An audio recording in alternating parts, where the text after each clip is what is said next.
So thanks again for the invitation. So what I want to talk about today is some kind of branching structures which appear when slicing mostly half-plane excursions. And so it's going to be mainly a joint work with Élie Aïdékon, which is my advisor in Paris. And then I will probably mention, if I have some time left at the end, some ongoing work with Juan Carlos Pardo, which is in Mexico, who is in Mexico.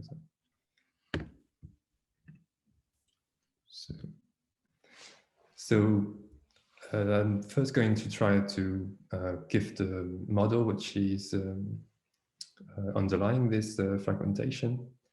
And so the first 3 parts will be devoted to half-plane excursions, so dimension 2, essentially. And we will review the spine decomposition of this branching process, which is just amounts to looking at the same branching structure under a new measure tilted by some martingale. And eventually we will get to this extension to higher dimensions. So let me first try to describe the model at stake. So if in the following I will consider excursions which are conditioned to live in the upper half plane, which I denote by H. And I will always consider trajectories which start from 0 and end at some point at the boundary, which is say on the right of 0. And so I have this infinite excursion measure, which is called the half-plane excursion measure, which roughly speaking consists in just condition a Brownian motion to remain in the upper half plane until it eventually exits at some point at the boundary. So a very naive picture is this one. So you get this path from 0 to some point Z, and this trajectory has a finite lifetime, which is given by this R. And actually it turns out that in the half-plane case, there's a very simple construction of this excursion. So I will just recall it for completeness. So first you want to sample the imaginary part, which is the one you condition to remain positive. And so to do this, you just take a one-dimensional Brownian motion or Brownian excursion, which is just which ends at after some duration r, it's at 0. And just for the real part, you consider an independent Brownian motion that you stop at this time r, which is the same as the duration of the excursion y. So these two processes are just independent up to this this killing, which is just taking this duration r of the one-dimensional excursion. And this x of r will give you this endpoint basically in the half-plane picture. And so the relation between these two, the two sides is just that n plus in the half-plane is just given by the product measures of these two measures. So first sample the imaginary part and then the real part. And so what I want to do is disintegrate this measure over the endpoint. And by this, I just mean that I want to condition these half-plane excursions to have some endpoint, some fixed endpoint Z. And so actually you can prove that n plus can be obtained as an integral of Z. So over all endpoints of this measure PZ. So this measure is a probability measure. So we normalize it so that we get a probability measure. And it can be thought as the law of Brownian excursion in which is conditioned to remain in the upper half plane and to exit the upper half plane at this prescribed Z. And so it roughly looks the same as the previous excursion, except that you have fixed your endpoint Z at the end of the excursion. And again, it turns out that actually you can describe this very easily in the half plane, just by picking a random duration according to this measure, which is just the inverse of an exponential random variable.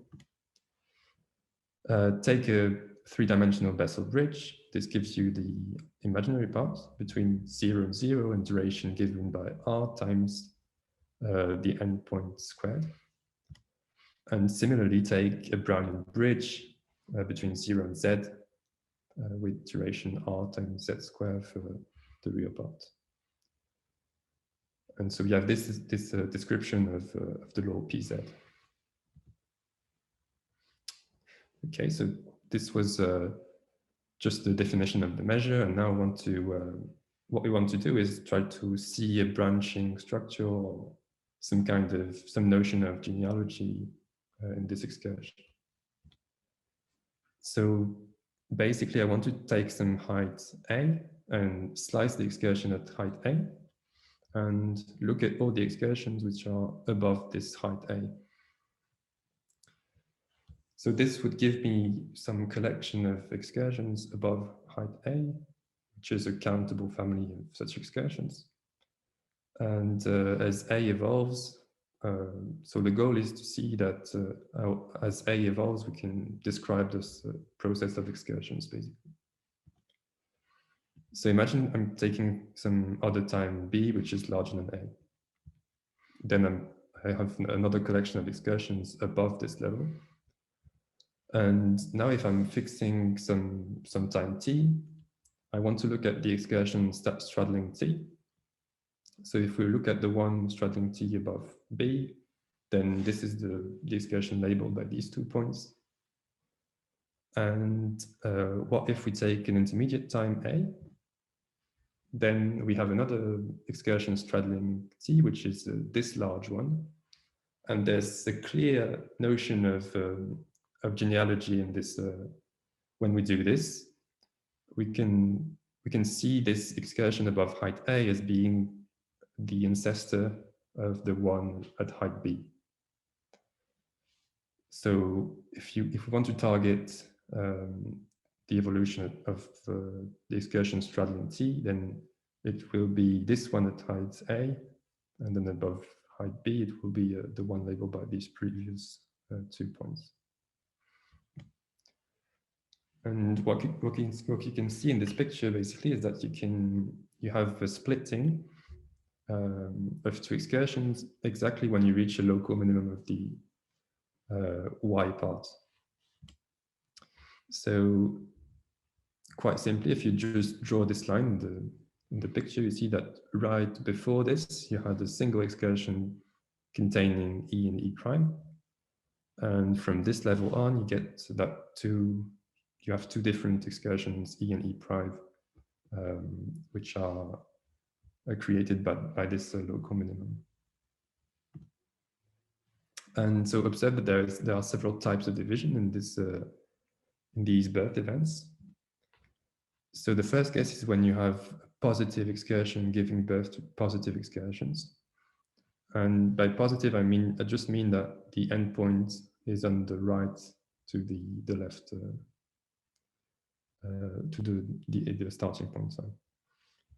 So just before this level, we had a positive excursion, and this gives birth to 2 positive excursions. But we could also have had a positive excursion giving birth to a positive and a negative one. And similarly, we could have a negative excursion giving birth to 2 negative ones, and symmetrically, a negative excursion giving birth to a negative and a positive one. Okay, so we have this notion of ancestors and daughter excursions, and we want to describe this as a process evolving in A, in the height. And so I will take a little detour to just introduce what a growth fragmentation process is, which is the branching structure that we will need to encode this splitting of excursions. And so just let me recall some basics about the construction which has been introduced by Bertoin. So what you need for this is take a Markov process which is positive, and with some technical assumption that it's just some assumption for finiteness, basically, of the cell system, that X is either absorbed or converges to 0 at infinity. And so we'll denote Px, the law of X, starting from some X, and assume that X is self-similar within X alpha, which means that you have this scaling relationship between Px and Pcx, which looks like the Brownian scaling, basically, but with possibly different values of the index. And so starting from this Markov process X, Bertoin constructs a system of particles which are created every time that X has a jump. And so the key idea is to introduce a new particle whenever this process X has a negative jump. And then we decide that this particle will evolve as in the same way as X, so P of Y, where Y is just minus the jump side. So what you should really imagine is that you have some atom which evolves in this Markovian way, encoded by X, and every time it has a negative jump, then the atom will dislocate into two different particles, and this creates a new particle which behaves in the same way as X, started from this initial mass given by the size of the jump. So we can draw a picture for this. So I've drawn some Markov process X starting from this initial mass X, and I'm recording all the negative jumps of this process. So for example, look at these two, and I'm not looking at this one, for example. So this one will not correspond to a birth event in the growth fragmentation I will consider. And at these times, I will start two particles which evolve in the independent way, and start from these jump sizes. So I'm taking minus the jump and starting a new particle which evolves just as X and which are independent of one another. And so eventually this describes the first generation, so the children of my original particle X. And what we want to do is to continue this. So for example, if I just record this jump for the red particle, this will give birth to another particle, which is this green one. And you continue, so that you do this with every jump and the green particle and so on. And so the way I will label these is, so the first one, we will call it the Eve particle. It's the particle that you have at the beginning of the system. And I will denote this by this special label. And then the first generation, I will call it Xi. And for the children, so the children of Xj will be labeled Xjk and so on. And so just by recursion, what we get is a system of particle Xu, which is indexed by this tree U. So U is just a list of integers which label the position of the particle in relation to its ancestors. And so given their sizes at birth, we assume that the daughter cells are independent with law P of X size. So they just evolve they're just independent of each other, but started from this conditioned on this initial mass. And so the main object of this talk is consider the growth fragmentation process that this constructs, which is just looking at the collection of all the particles that are alive at some time some time t bar, sorry. And so just want to observe a couple of things. So if you start from a different particle x, then you can have the same growth fragmentation process. So in other words, there is no way from observing this growth fragmentation process to guess what the Eve set, the law of the Eve cell is. So you could have chosen another Eve particle, which would lead to the same growth fragmentation, just because at each splitting event, you're basically left with two new particles, and you have to decide which one will be the Eve cell. And it turns out that there is actually a canonical choice for X, which is called the locally largest fragment. And this just consists in taking and following the fragment which is the largest at each splitting.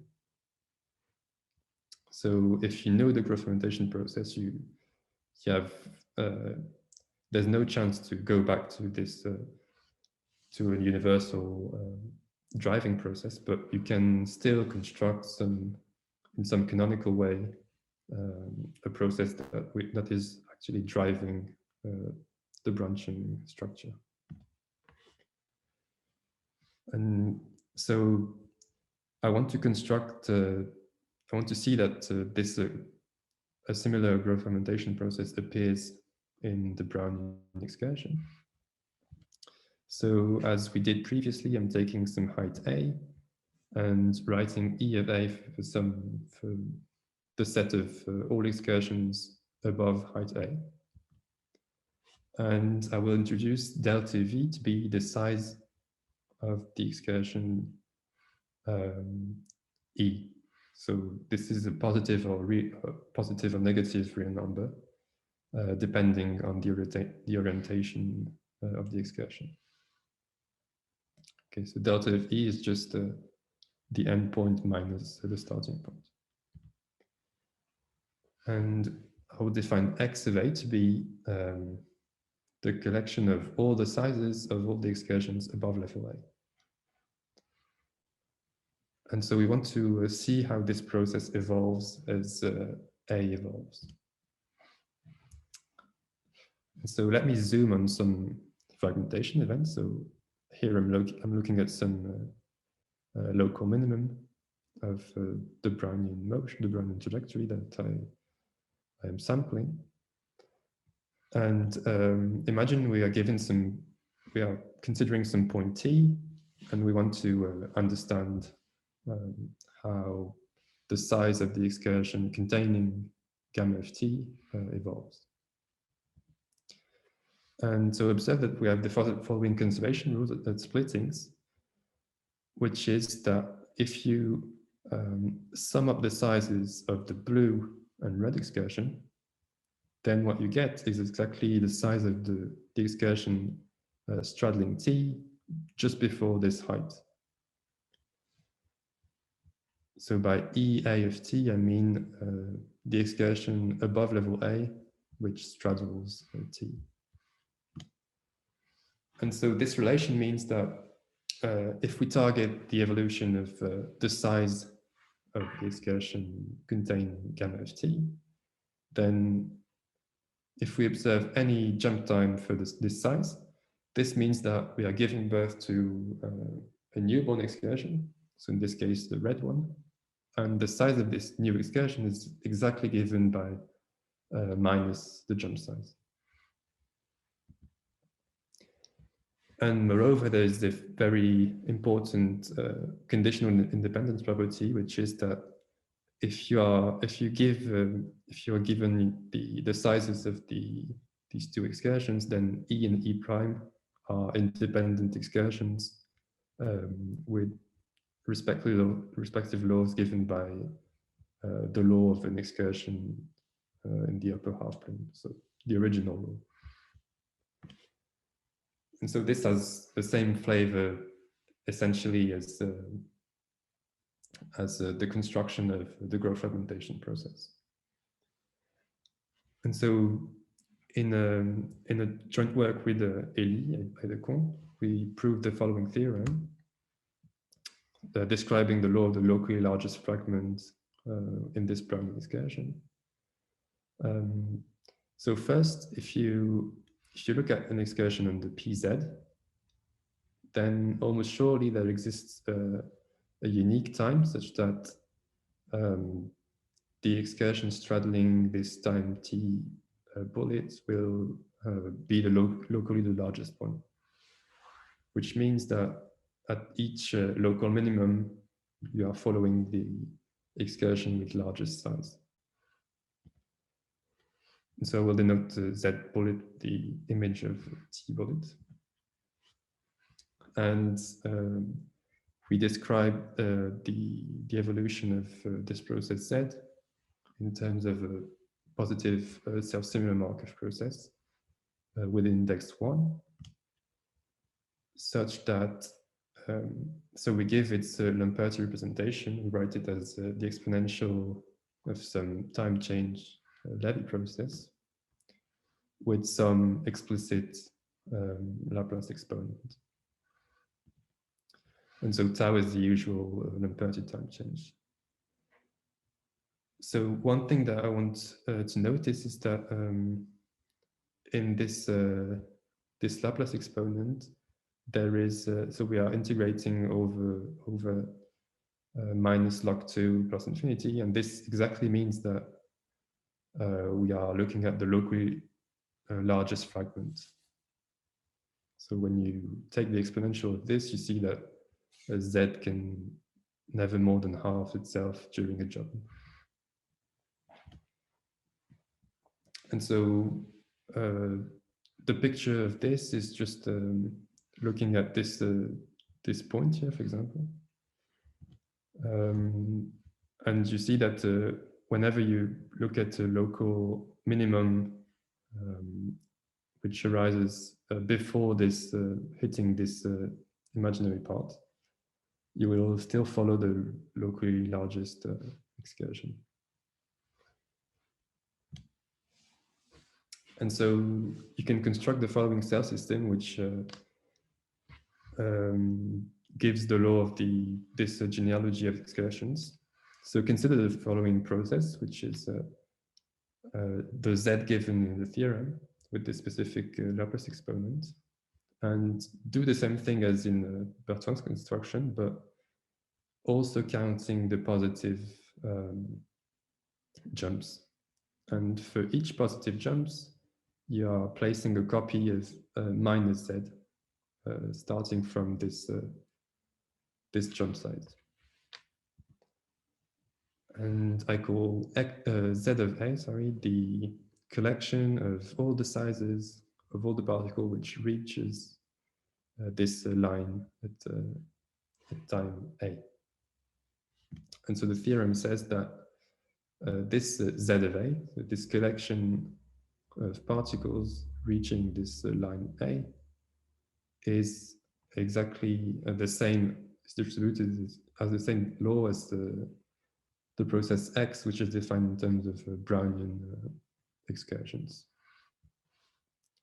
Okay, so in conclusion, what this means is that when you look at the branching process of growth of the Brownian excursion, sorry, you see that this can be described in terms of growth fragmentation involving some specific and explicit process Z. And so I just wanted to outline the main ideas of the proof. So basically go through this so-called bismuth description of the excursion measure. So what you want to do is actually pick a point on the Brownian excursion and follow the evolution of this point. But there are many ways to choose this point, and the natural way to pick a point is just to select it at random, uniformly and over the duration of the excursion. So what we do is that we introduce this measure n bar, which samples an excursion under n plus and takes a uniform time in between 0 and the duration of the excursion. And under n plus bar, the law, what we can prove is that the law of yt, so the height of this uniform point biased by the lifetime is distributed according to the Lebesgue measure.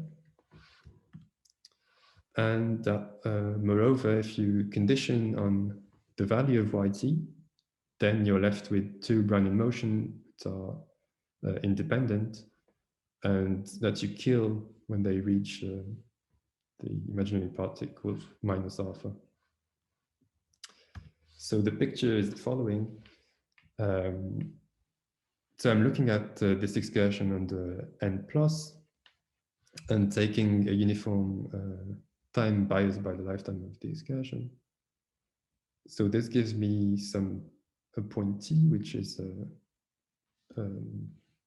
the yellow point here.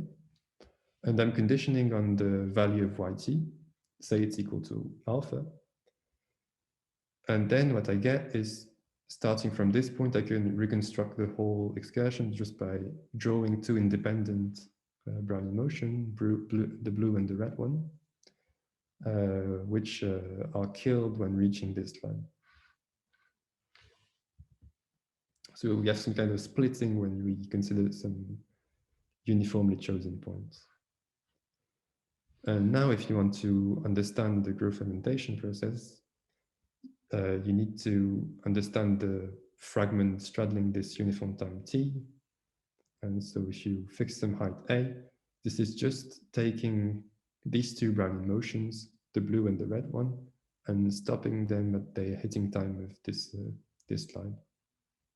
So this will label the fragment containing the fragment towards time t. And so essentially what that shows is that you're considering these two Brownian motions stopped at an independent hitting time of the imaginary part. And this means that you're left with a Cauchy process, basically, because a Brownian motion that you subordinate with an independent stopping time gives you a Cauchy process. And so the size of this excursion straddling the uniform biased time gives you a Cauchy process under n plus. And so now, if you want to target the locally largest evolution, what you do, loosely speaking, is that you integrate over all possible times. And so this allows you to go from the uniform target to the locally largest one. So eventually you will get some Cauchy process biased by some martingale. And then it's just it just remains to compute the law of this new process under this new law. Okay, so now that we've described this branching structure of Brownian excursions, I wanted to describe something related, but just look at the same branching structure, but under a new measure. So what we do in branching random walk, for example, is that you introduce a new measure and that you give the description in terms of a spine, and reconstruct the whole picture with this decomposition. So imagine that I'm given again my original picture with this excursion, and I want to find a martingale summing over all the fragments alive at time A, so all the sizes of the excursions above height A. And what you can notice is that if you condition on the past of this trajectory, so on everything which is below A, what you get is a Poisson point process of excursions above, so of excursions in the upper half plane, basically. So you get an excursion process of excursions above this level. And what you can prove then is that if you sum up all the sizes of these excursions squared, this gives you a martingale on the PZ. And so now that you have this martingale, you want to perform a natural change of measure, which is that you introduce this QZ, which has a Radon-Nikodym derivative given by this martingale with respect to P, to the original measure. And so the question is, are we able to deduce the law of gamma of this excursion on the QZ? And so actually the picture looks like this. So if you want to look at the law of gamma on the QZ, this has the same law as taking two independent Brownian excursions in the upper half plane, started from 0 and Z respectively, and going to infinity.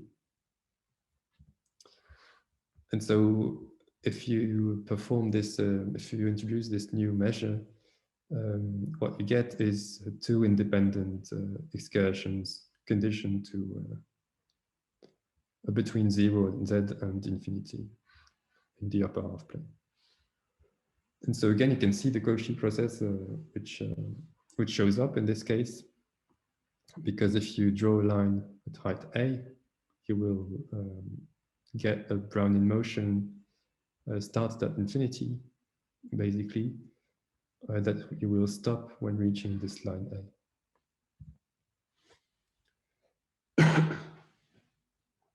And so now I want to describe the limit of these martingales. And so what you can show as a previous computation is that you are actually in the critical case of branching random walks. And so this means that you have this that this expectation of the size of squared is Z squared, and that if you take the log, the expectation is 0. And so if you want to study the limit of this Mn, then in order to have a non-trivial limit, what you want to do is replace this by the so-called derivative martingale. And the derivative martingale is just this one. So you basically differentiate on the exponent, and you get this other martingale. And now you're interested in deriving a limit theorem for this martingale Tm. And so what we proved with Élie is that when you let n tend to infinity, then almost surely this Tn converges towards the duration R gamma of the excursion. So if you look at this derivative martingale, then you end up with the total duration of the excursions in the end. And so what you can also do is consider another similar case, when you replace, so you still keep this Brownian excursion for the imaginary part and take an orthostable bridge for the real part. So this gives you some jumps, but these jumps are only horizontal. And this is important to consider what we've been constructing, which is slicing these excursions at some height A. And so in this case as well, you can prove that this gives you a growth fragmentation if you consider the excursions above these levels. But instead of describing as precisely as we did for the Brownian case, so we'll focus on the spine description. And so what you get is the following result, which is an analogous statement to the Brownian case. So you can show that there exists explicit constants C plus and C minus, such that when you sum, again, the sizes of the excursions to some power, depending on the self-similarity index, then you get martingale up to these coefficients, depending on the sign. So in the Brownian case, alpha was equal to 2, so that you get the exponent 2.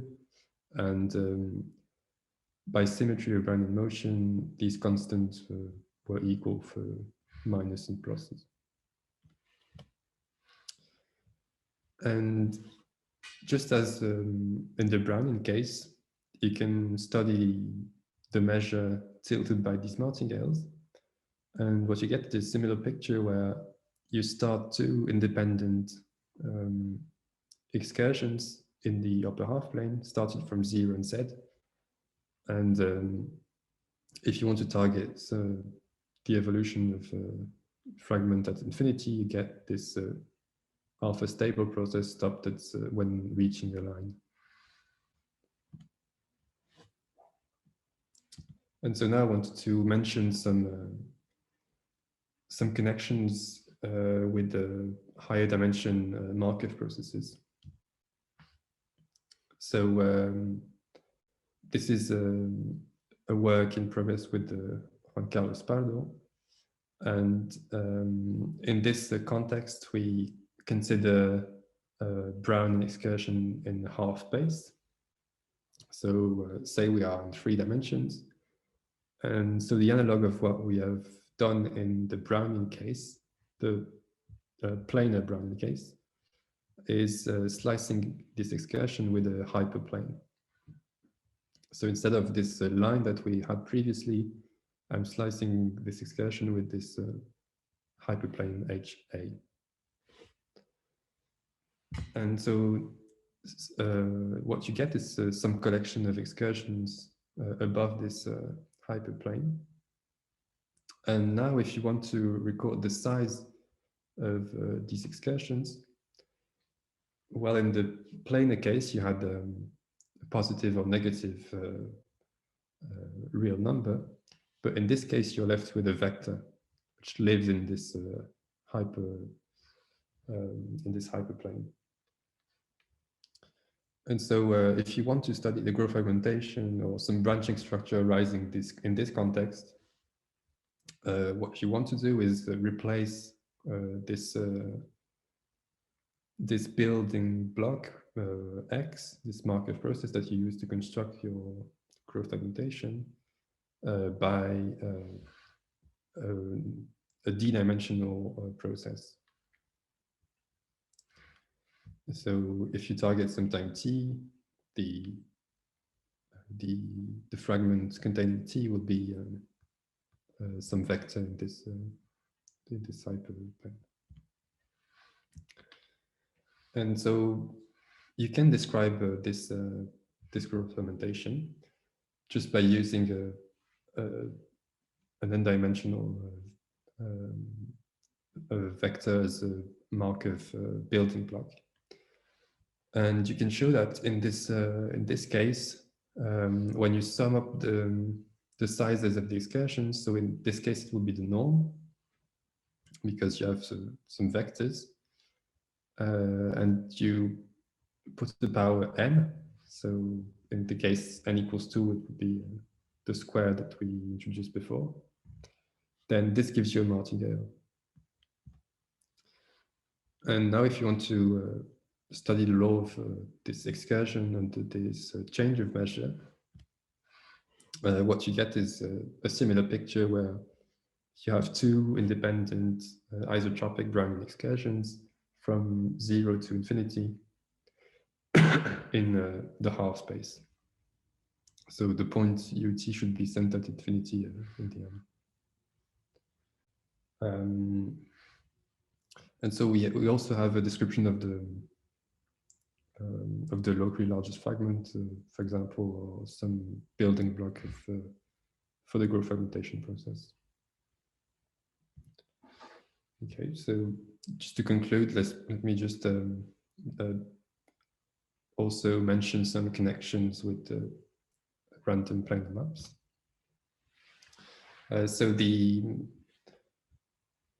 So this work originates from an article of Bertoin, Curien and Kortchemski, which defines some family of growth fragmentation processes indexed by their self-similarity indices. And so what they do is that actually this they explore some Boltzmann planar maps, so some explicit planar map. And this family of growth fragmentation is obtained in the scaling limit of this peeling exploration, where the size of a fragment will correspond to the perimeter of some region. So it has a real geometric interpretation in that case. And so it turns out that in our work with Élie Aïdékon, we proved that the exact same growth fragmentation appeared in the case theta equals 1 for the Brownian excursion. So there seems to be a link between this Brownian excursion and these completely different objects stemming from planar maps. So the only difference is that in our case, we have a growth fragmentation which has signs, and in their case, they have a process which only records positive masses. And so so we can also consider the Boltzmann planar map that is considered by Bertoin, Curien and Kortchemski is the gasket of a loop model. And actually, if you consider that the loop also considered as a size, also count as a size in the growth fragmentation, then you recover the same growth fragmentation as the Brownian excursion case. And so the more general question is this a relation between these two? Is this connection between these two models only a connection at the level of growth fragmentation, or can we really encode the loop O2 model using this Brownian half-plane excursions? So is there a more direct link between these loop models and this Brownian half-plane excursion? So thanks again for your attention.